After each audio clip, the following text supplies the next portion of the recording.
Қайырлы күн, құрметті достар. Бүгінгі видеода аяғыңызды күніне 20 минут көтерсеңіз, қандай 5 түрлі аурудан жазыла алатыныңыз жөнінде айтатын боламыз. Сондықтан видеоны соңына дейін көріп, қызықты ақпаратты жіберіп алмаңыз. Мүмкін күнделікті 20 минут аяғыңызды көтеріп жату соншалықты пайдалы деп ойламассыз. Бірақ сол 20 минут сіздің бойыңыздағы бірнеше дерттің дендеуінен сақтайды десек, сенесіз бе? Аяқты күнделікті көтеріп жату арқылы қалтаңыздан ақшаңыз да, қымбат уақытыңыз да кетпейді. Оны жаттығу емес, емдеу десе де болады. Себебі аяқты көтеріп жату сізден физикалық күшті талап етпейді. Дұрысы, оны йогаға теңеу керек. Мамандар оны денсаулыққа тигізер бірнеше пайдасын айтады. Сіз де мұны біле жүріңіз. Жүректің жұмысы туралы бір сәтке болсын ойланып көрдіңіз бе? Күніне қаншама жұмыс атқарады, бойыңыздағы қандай дап тырнақ ұшына дейін жетуін қамтамасыз етеді. Кейде қан айналымы өз жұмысынан жаңылып, аяқта варикоз пайда болуы мүмкін. Сізде де келеңсіздік байқалса, бірден аяқты көтеріп жатыңыз. Жаттығумен денеңіз сұлуланып, не болмаса аяғыңыз әдемі болып кетпейді, алайда аяқтағы тамырлардың кеңеюін алдын алады. Достар, осы айдың аяғына дейін каналымызды 10 000 жазылушыға дейін жеткізуді жоспарлап отырмыз. Сондықтан каналға жазылуды және қоңыраушаны басуды ұмытпаңыз. Бастыңыз ба? Ендеше жалғастырайық. Жаттығу қалай жасалады? Шалқаңыздан жатып, аяғыңызды жоғары көтеріп, қабырғаға тіреңіз.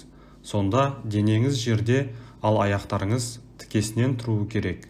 Денені осы қалыпта 20 минут ұстап тұрыңыз. Қолдарыңызды барынша еркін ұстаңыз.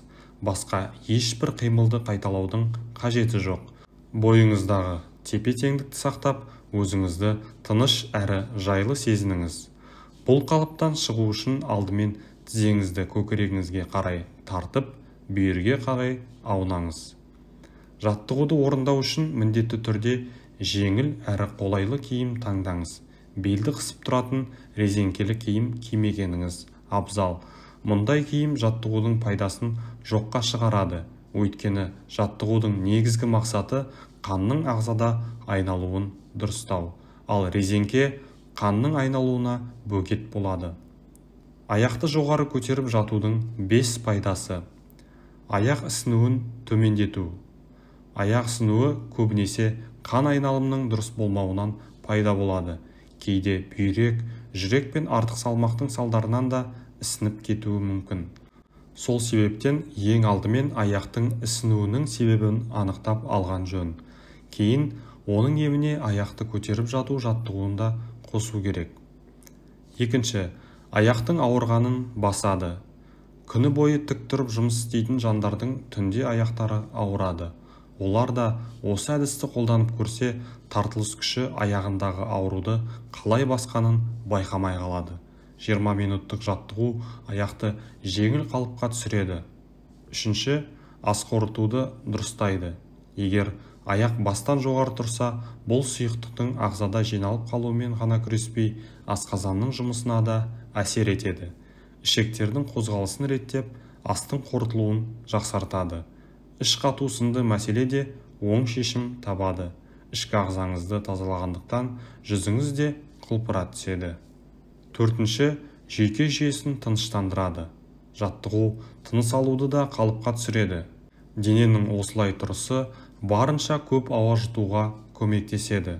Мұның нәтижесі біз бір қалыпты тыныс ала бастаймыз. Бұл жүйке жүйесіне де тыныштық сыйлап, іш, мойын, бұлшық етіне түсетін күшті басады. Бесінші пайда – жан тыныштығы. Жаттығу мидың оттегімен барынша толтырып, оны тыныштандырады. Тән мен жанда тыныштық пен үйлесімділік орнайды. Жаттығуды күн сайын жасасаңыз, көп өтпей-ақ жағдайыңыздың жақсара түскенін байқайсыз. Ескерту.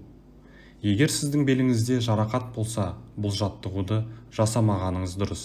Мұндай кезде өзіңізге ыңғайлы болу үшін беліңізге жастық қойып жасау ұсынылады.